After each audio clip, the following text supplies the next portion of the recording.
It's not something that was decided 5 years ago, 50 years ago, 100 years ago. It goes way back, and there are reasons for this. And the goal all along has been to create a global, Orwellian, centralized dictatorship, dictating to and controlling the lives in detail of every man, woman, and child on the planet.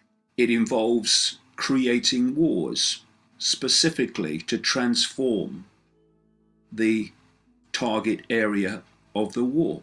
You invade Libya, you invade Syria, you invade Iraq, you transform the nature of that society. You create a world war, you change the nature of global society.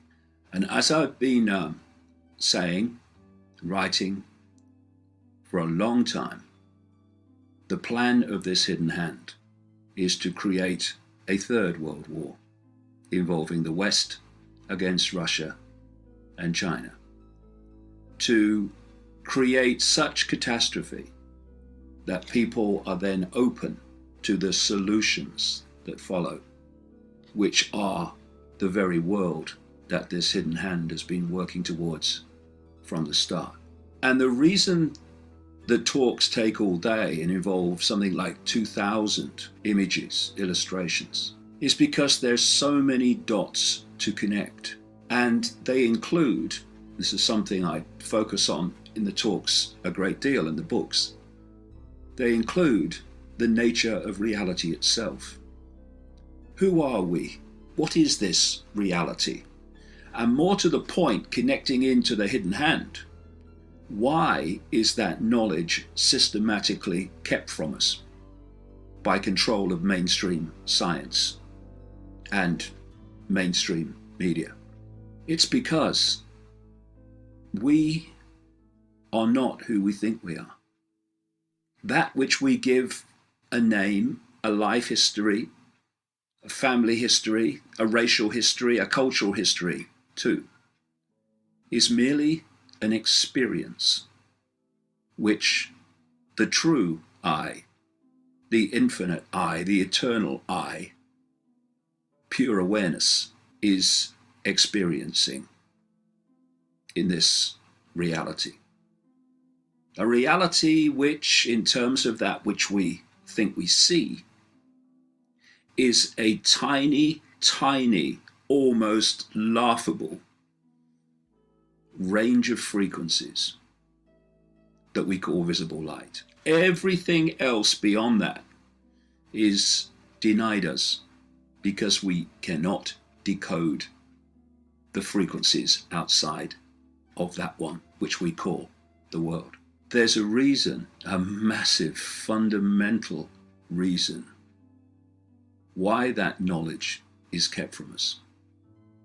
Because for the few, and it is a few compared with the global population, to control all these billions, those billions have to be kept in ignorance of their true nature, their true self, and their true power to dictate their own reality and their own experience.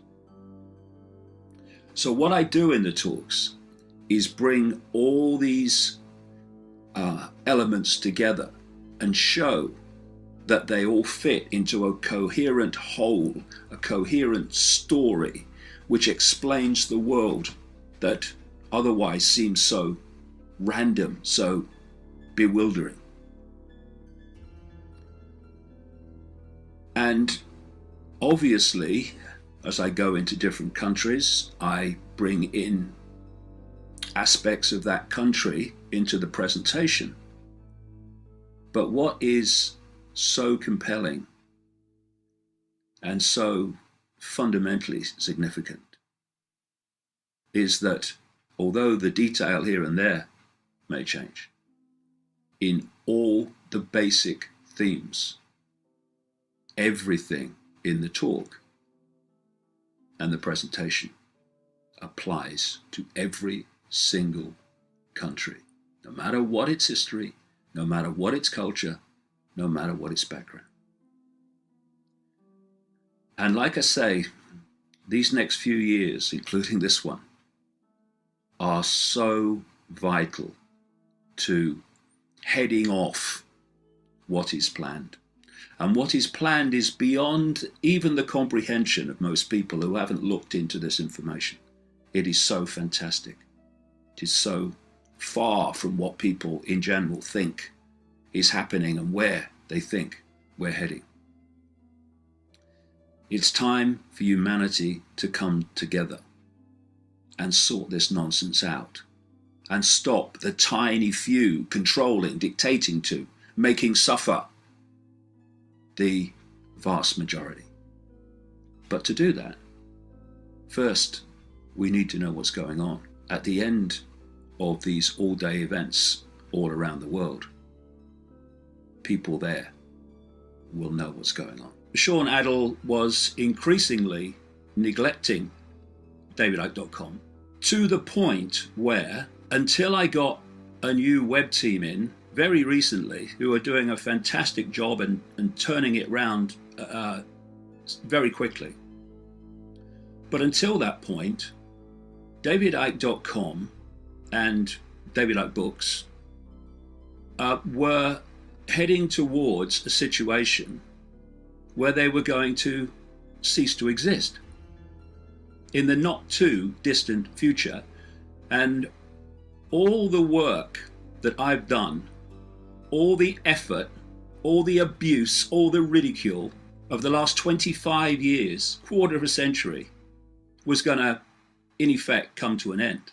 And that contribution to TPV by paying the director's salary while getting increasingly nothing back for it was only part of the contribution.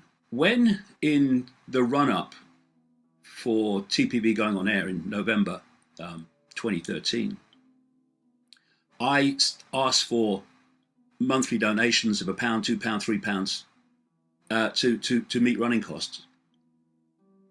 I knew I must be mad. Well, they say I am. I knew where the vast majority of those monthly donations to TPV would come from. They would come from people moving their subscriptions to DavidIcke.com over to TPV. And that is exactly what happened. I mean, I knew it would. But I did it anyway, to try to make TPV work. Not for me. You know, I've always said that I would work full-time for it until March 2014, and then I had to get on with my work, my own work. It was done to give a platform for information and to give a platform to other people.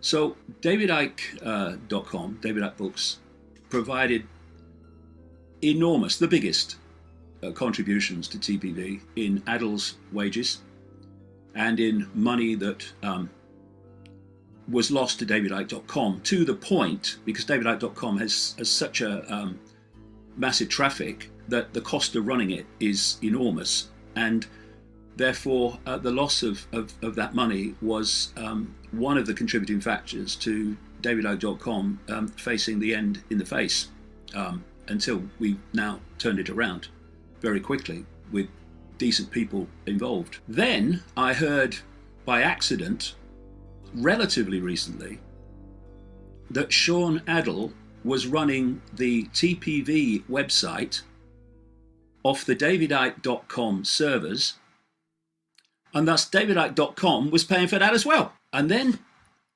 I moved to London, to Wembley, for 6-7 months, staying in Richie Allen's spare bedroom and meeting the living costs of 2 places.